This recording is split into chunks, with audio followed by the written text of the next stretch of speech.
Easy physics বই থেকে এবার আমরা সমাধান করব সপ্তম অধ্যায়ের ঢাকা বোর্ডের 2025 সালের সৃজনশীল প্রশ্নটি। তো এখানে হচ্ছে গিয়ে প্রশ্নটা যদি হচ্ছে তোমরা হচ্ছে খেয়াল করো, এখানে আমাদের একটি চিত্র দেয়া আছে। তো চিত্রের মধ্যে হচ্ছে গিয়ে এ বি সি ডি কয়েকটি দশা দেওয়া আছে। তো এখানে হচ্ছে গিয়ে আমাদেরকে বলা আছে যে তরঙ্গটি এ থেকে সিতে পৌঁছাতে সময় লাগে 0.2 সেকেন্ড। এ থেকে সিতে পৌঁছাতে, এই এ থেকে সিতে পৌঁছাতে, এখানে পৌঁছাতে সময় লাগে 0.2 সেকেন্ড। এই ছিল হচ্ছে আমাদের হচ্ছে উদ্দীপক। ক নম্বরে হচ্ছে যেটা বলা আছে যে যান্ত্রিক তরঙ্গ হচ্ছে কাকে বলে। ওকে, তো প্রশ্নটি যদি খেয়াল করো, প্রথম প্রশ্ন হচ্ছে চাওয়া হয়েছে যে যান্ত্রিক তরঙ্গ কাকে বলে। তো আমরা হচ্ছে জানি যে যে সকল তরঙ্গ চলাচল করতে মাধ্যমের প্রয়োজন হয় তাকে যান্ত্রিক তরঙ্গ বলে। ওকে, আর তুমি যদি পুরো বিশ্লেষণধর্মী হচ্ছে গিয়ে এবং হচ্ছে গিয়ে অ্যাকুরেট অ্যান্সার দিতে চাও, তাহলে এখানে বইয়ে যেভাবে আছে তুমি সেভাবে হচ্ছে লিখতে পারো যে পর্যাবৃত্ত আন্দোলন কঠিন তরল এবং গ্যাসীয় মাধ্যমের এক স্থান থেকে অন্য স্থানে শক্তি সঞ্চালিত করে কিন্তু মাধ্যমের কণাগুলোকে স্থায়ীভাবে স্থানান্তরিত করে না, তাকে যান্ত্রিক তরঙ্গ বলে। তোমরা এটাও লিখতে পারো এবং সংক্ষেপে আরেকটি প্রশ্ন লিখতে পারো, সেটা হচ্ছে গিয়ে যে তরঙ্গ চলাচল করতে মাধ্যমের প্রয়োজন হয় তাকে যান্ত্রিক তরঙ্গ বলে। তো এরপরে হচ্ছে গিয়ে আমাদের দ্বিতীয় যে প্রশ্ন, খ নম্বর, বায়ুতে শব্দের বেগ তাপমাত্রার উপর নির্ভরশীল। বায়ুতে শব্দের বেগ তাপমাত্রার উপরে নির্ভরশীল। আমরা এটা হচ্ছে জানি যে তাপমাত্রার পরিবর্তনের সাথে সাথে বাতাসে শব্দের বেগের পরিবর্তন হয়। তো কেন হয় এখানে হচ্ছে গিয়ে আগে আমরা প্রশ্নটা পড়বো, তারপর হচ্ছে গিয়ে আমরা এটার বিশ্লেষণ হচ্ছে করবো বা অ্যান্সারটা হচ্ছে গিয়ে দেখবো। দেখো এখানে কি বলা আছে যে তাপমাত্রা বৃদ্ধির সাথে সাথে মাধ্যমের অণুর গতিশক্তি বৃদ্ধি পায়, ফলে মাধ্যমের অণুগুলো সহজেই প্রকম্পিত হতে পারে। তখন শব্দ তরঙ্গ দ্রুত অগ্রসর হয় বা শব্দের বেগ বৃদ্ধি পায়। ওকে, বাতাসের শব্দের বেগ ভি এবং তাপমাত্রা যদি টি হয়, তাহলে বাতাসের বেগ এবং তাপমাত্রার মধ্যে সম্পর্ক হবে হচ্ছে গিয়ে ভি সমানুপাতিক √T, অর্থাৎ শব্দের বেগ তাপমাত্রা বর্গমূলের সমানুপাতিক, যা এখানে দেওয়া আছে।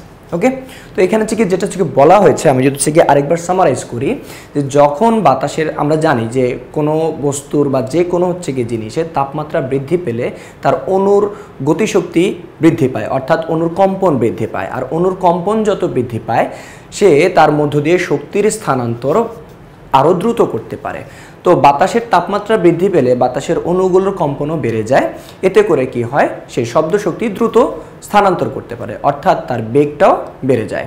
এবং বেগ এবং তাপমাত্রার সম্পর্ক আমরা একটু আগে বললাম যে বেগ তাপমাত্রার বর্গমূলের সমানুপাতিক। তো এখন আমরা গ নম্বর প্রশ্নটা সলভ করি, চলো।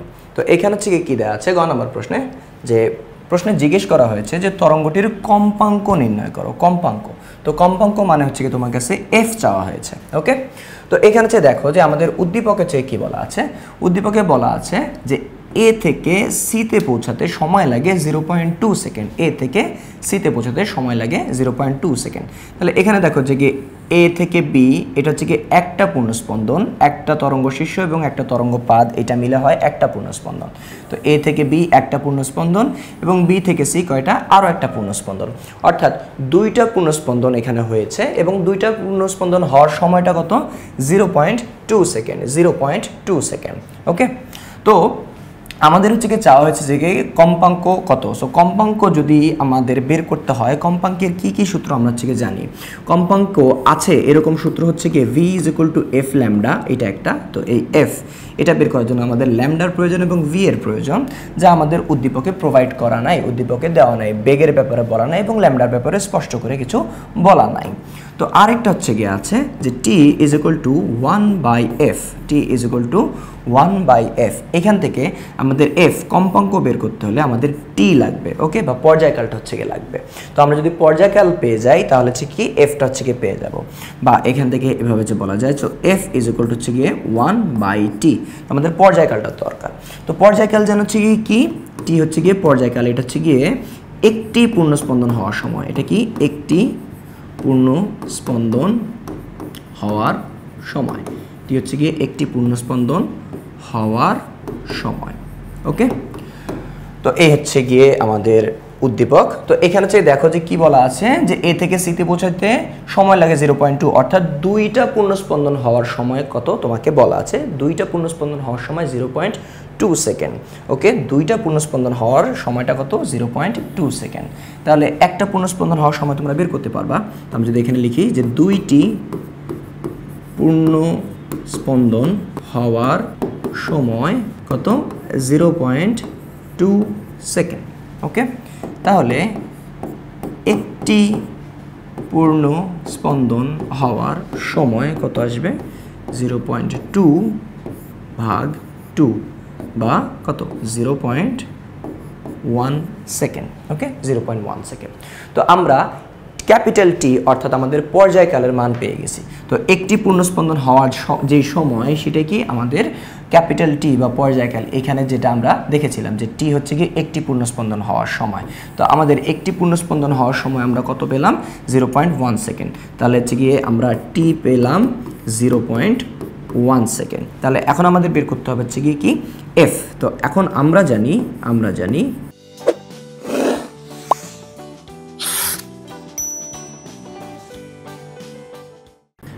টি ইজ ইকুয়াল টু 1/f, বা তোমরা যদি এখানে উল্টে দাও তাহলে এফ উপরে চলে আসবে 1 নিচে।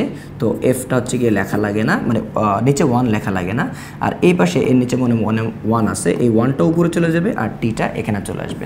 তো এটাকে এইভাবে লেখা যায় যে এফ ইজ ইকুয়াল টু কত 1/t। তো এই 1 আর টি এর মান আমরা মাত্র পেলাম হচ্ছে কত 0.1 সেকেন্ড। তো এইটাকে যদি তোমরা ক্যালকুলেটরে হিসেব করো তাহলে চলে আসবে 10। ওকে, আর কম্পাঙ্ক বা এফ এর একক হচ্ছে গিয়ে হার্জ। তো কত আসবে 10 হার্জ। ওকে, তো এখন আমাদের হচ্ছে বইতে দেখো যে অ্যান্সারটা ঠিক সিমিলার ওয়েতে সাজানো আছে। তো এখানে হচ্ছে গিয়ে দেখো যে কি বলা আছে যে এ থেকে সিতে পৌঁছাতে সময় লাগে 2 সেকেন্ড, যেরকম বলেছিলাম, অর্থাৎ দুইটা পূর্ণস্পন্দনের সময় লাগে 0.2, একটা পূর্ণস্পন্দনের সময় লাগবে 0.1, অর্থাৎ আমাদের পর্যায়কাল 0.1। তো কম্পাঙ্ক F is equal two 1/t বা টি ইজ ইকুয়াল টু 1/f ওইখান থেকে ডিরাইভ করা। তো আমরা এরপর থেকে ভ্যালু বসাই দিলাম, ভ্যালু বসানোর পরে আমাদের এফ চলে আসছে 10 হার্জ বা 10 হার্জ। তো এখন ঘ নম্বর প্রশ্নটার দিকে হচ্ছে তাকাই আমরা। তো এখানে হচ্ছে কি বলা আছে যে বিস্তার অপরিবর্তিত রেখে তরঙ্গটির তরঙ্গ দৈর্ঘ্য দ্বিগুণ করা হলে কম্পাঙ্কের কি পরিবর্তন হবে। তো দেখো আমাদের উদ্দীপক অনুযায়ী একটা কম্পাঙ্ক কিন্তু ছিল, আমরা গ নম্বরে হচ্ছে গিয়ে দেখলাম কম্পাঙ্কটা হচ্ছে কত 10 হার্জ। কিন্তু এখন যদি বলা হচ্ছে যে তরঙ্গ দৈর্ঘ্য যদি আমি দ্বিগুণ করে ফেলি তাহলে আমাদের কম্পাঙ্কের কি পরিবর্তন হবে। তো এখানে হচ্ছে গিয়ে আগে উদ্দীপকটা দিকে একটু খেয়াল করো, এখানে একটু তাকাই, আমি একটু জুম করে দিই তোমাদের জন্য। তো এখানে দেখো যে একটা আপ এবং একটা ডাউন, অর্থাৎ একটা তরঙ্গ শীর্ষ এবং একটা তরঙ্গ পাদ, এটা মিলে কি হয় একটা পূর্ণস্পন্দন হয়। তো এখানে একটা পূর্ণস্পন্দন, আবার বি থেকে সি আরও একটা পূর্ণস্পন্দন, অর্থাৎ দুইটা পূর্ণস্পন্দন, অ্যান্ড সি থেকে ডি আরও একটা পূর্ণস্পন্দন, অর্থাৎ তিনটা পূর্ণস্পন্দন। এই তিনটা পূর্ণস্পন্দনে কতটুকু দূরত্ব ক্রস হয় 3 মিটার দূরত্ব ক্রস হয়। ওকে, তিনটা পূর্ণস্পন্দনে দূরত্ব অতিক্রম হয় 3 মিটার। তাহলে আমরা এখান থেকে যে বলতে পারি যে তিনটি পূর্ণস্পন্দনে অতিক্রান্ত দূরত্ব, বা শুধু দূরত্ব লিখে আপাতত কত 3 মিটার। তাহলে একটি পূর্ণস্পন্দনে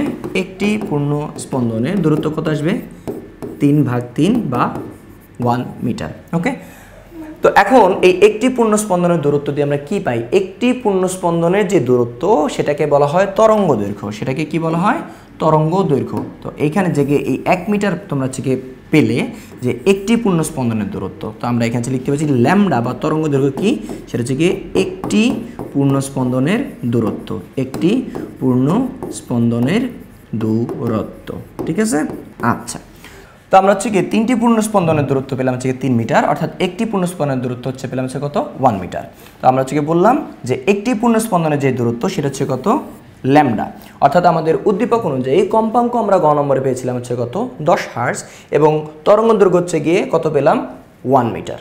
ওকে, তো এখন আমরা ম্যাথটার দিকে যদি তাকাই, তো আমাদের ঘতে আমরা কি পেলাম যে গ থেকে হচ্ছে গিয়ে কম্পাঙ্ক পেলাম হচ্ছে গিয়ে 10 হার্জ, এবং হচ্ছে গিয়ে উদ্দীপক অনুযায়ী আমাদের তরঙ্গ দৈর্ঘ্য হচ্ছে কত পেলাম, তরঙ্গ দৈর্ঘ্য হচ্ছে পেলাম 1 মিটার। তাহলে এগুলো দিয়ে আমরা হিসাব করে ফেলতে পারি এর বেগ v is equal two F lambda. তো আমাদের তরঙ্গের হচ্ছে গিয়ে বেগ কত, এফ এর ভ্যালু হচ্ছে গিয়ে 10 এবং ল্যামডার ভ্যালু হচ্ছে গিয়ে 1, অর্থাৎ কত আসলো 10 মিটার পার সেকেন্ড। এটা হচ্ছে গিয়ে উদ্দীপক অনুযায়ী ইনফরমেশন। এখন হচ্ছে কি বলা আছে যে তরঙ্গ দৈর্ঘ্যটাকে যদি আমরা দ্বিগুণ করি, অর্থাৎ তরঙ্গ দৈর্ঘ্যটাকে যদি পরিবর্তন করি, তাহলে পরিবর্তিত তরঙ্গ দৈর্ঘ্য আগে যে তরঙ্গ দৈর্ঘ্যের মান ছিল তার দ্বিগুণ, অর্থাৎ কত আসবে 2 মিটার।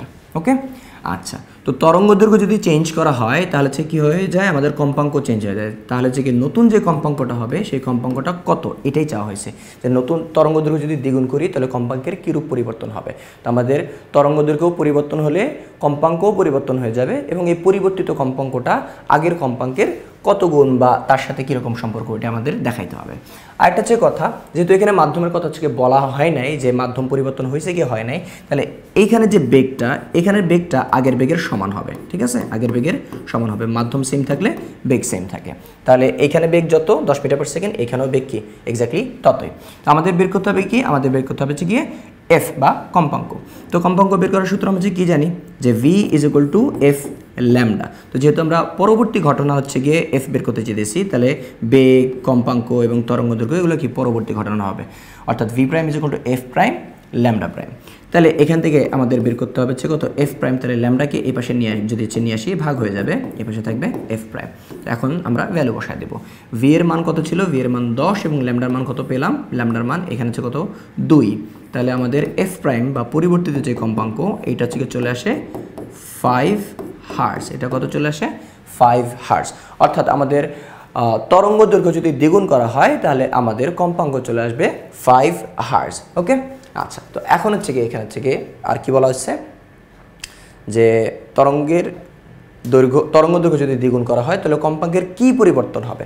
তো পরিবর্তনটা এবার দেখা দিতে হবে। হ্যাঁ, তো যখন তোমার কাছে পরিবর্তন চাইবে তখন যে কাজটা হচ্ছে করতে পারো যে যার পরিবর্তন হয়েছে তাকে উপরে রাখবা এবং হচ্ছে গিয়ে যার সাথে তুলনা করা হবে তাকে হচ্ছে গিয়ে নিচে রাখবে না, যে ভাগ করতে হবে। সহজ কথা, উপরে নিচে যে কোনো একটা চেয়ে রাখলেই হয়। তবে নতুনটাকে বা যেটা পরিবর্তন হয়েছে সেটা হচ্ছে গিয়ে উপরে রাখলে হচ্ছে গিয়ে বেটার। হচ্ছে কত এফ প্রাইমের মান হচ্ছে কত 5 এবং এফ এর মান কত 10। তাহলে এখান থেকে আমরা বলতে পারি যে F prime by F is হচ্ছে কত 1/2 বা ফাইনালি এফ প্রাইম, এখানে যে এফটা আছে এটা হচ্ছে কত ভাগ আছে, ওই পাশে গেলে কত হয়ে যাবে গুণ হয়ে যাবে। তাহলে এই যে গুণ হলে যে উপরে বসে, সো f/2। তাহলে এখান থেকে কী বলা যায়, এফ প্রাইম হচ্ছে গিয়ে এফ এর 2 ভাগ অর্থাৎ অর্ধেক। অর্থাৎ আমাদের নতুন যে কম্পাঙ্কটা আসে, নতুন কম্পাঙ্কটা আগের কম্পাঙ্কের অর্ধেক। অর্থাৎ সুতরাং আমরা এটা বলতে পারি যে তরঙ্গ দৈর্ঘ্য যদি দ্বিগুণ করা হয় তাহলে কম্পাঙ্ক অর্ধেক হয়ে যাবে। তরঙ্গ দৈর্ঘ্য যদি দ্বিগুণ করা হয় তাহলে কম্পাঙ্ক অর্ধেক হয়ে যাবে। তো এখন আমরা যদি আমাদের বইয়ের সলিউশনটাতে যদি দেখি তাহলে সে দেখো একই জিনিস হচ্ছে কি এখানে দেওয়া আছে। তো গ থেকে হচ্ছে কি আমরা পেয়েছিলাম যে কম্পাঙ্ক 10 হার্টজ, তরঙ্গ দৈর্ঘ্য যে 3 ল্যামডা = 3 মিটার, বা তোমরা আমি যেভাবে হচ্ছে করেছি সেভাবে লিখতে পারো বা বই অনুযায়ী ফলো করতে পারবো, একই জিনিস। তো ল্যামডা হচ্ছে কি পেয়ে গেলাম হচ্ছে কত 1 মিটার, তরঙ্গের বেগ v = f ল্যামডা, এটা আমরা ভ্যালু বসিয়েছি কি পেলাম হচ্ছে কত 10। তারপরে এখানে এই যে যেহেতু একই মাধ্যমে তরঙ্গ তাই হচ্ছে কি এর বেগটা, পরবর্তীতে যে বেগটা সেটা হচ্ছে কি 10 মিটার পার সেকেন্ডই আছে, একই হচ্ছে কি আছে। ওকে, আর তরঙ্গ দৈর্ঘ্য কী হয়ে গেছে, দ্বিগুণ করা হয়ে গেছে। তো কত আসছে 2 মিটার। তো নতুন কম্পাঙ্ক এফ প্রাইম পেতে হলে আমাদের এই সূত্রটা অ্যাপ্লাই করতে হবে যে V prime is equal two F prime lambda prime. তো এফ প্রাইম পেতে হলে আমাদের ল্যামডা প্রাইমকে কী করতে হবে, এই পাশে নিয়ে আসতে হবে। তো এই পাশে নিয়ে আসলে ভাগ হয়ে যাবে, ভাগ হলে নিচে বসবে। তারপর হচ্ছে কি ভ্যালু বসায় দেবে, ভি প্রাইমের মান 10, ল্যামডা প্রাইমের মান হচ্ছে 2, সো এফ প্রাইম কত আসছে 5 হার্টজ। ওকে, তাহলে আমাদের নতুন যে কম্পাঙ্ক পাওয়া গেছে এই কম্পাঙ্কটা হচ্ছে কত 5 হার্টজ, আর আগের যে কম্পাঙ্কটা ছিল এটা হচ্ছে কত 10 হার্টজ। তো নতুন যে কম্পাঙ্কটা সেটা আগের কম্পাঙ্কের কত অর্ধেক। এটা দেখানোর জন্য কি করবা, একটা কম্পাঙ্ককে আরেকটা কম্পাঙ্ক দিয়ে ভাগ করে দিবা। ওকে, তারপরে এখানে যে দেখো যে এফ বাই এফ প্রাইম এখানে কত আসছে, তারপরে আর গুণন করার পরে F is equal two 2 into F prime আসছে। এখান থেকে তোমরা আরেকটা জিনিস যদি দেখো, এই 2কে যদি ওই পাশে পাঠায় দাও তাহলে F by 2 is equal to কত আসবে এফ প্রাইম। অর্থাৎ নতুন যে কম্পাঙ্কটা সেটা আগের কম্পাঙ্কের অর্ধেক। এই যে এখানে লাস্ট লাইন লেখা আছে, সুতরাং তরঙ্গ দৈর্ঘ্য দ্বিগুণ করা হলে এর কম্পাঙ্কটা পূর্বের কম্পাঙ্কের অর্ধেক হয়ে যাবে।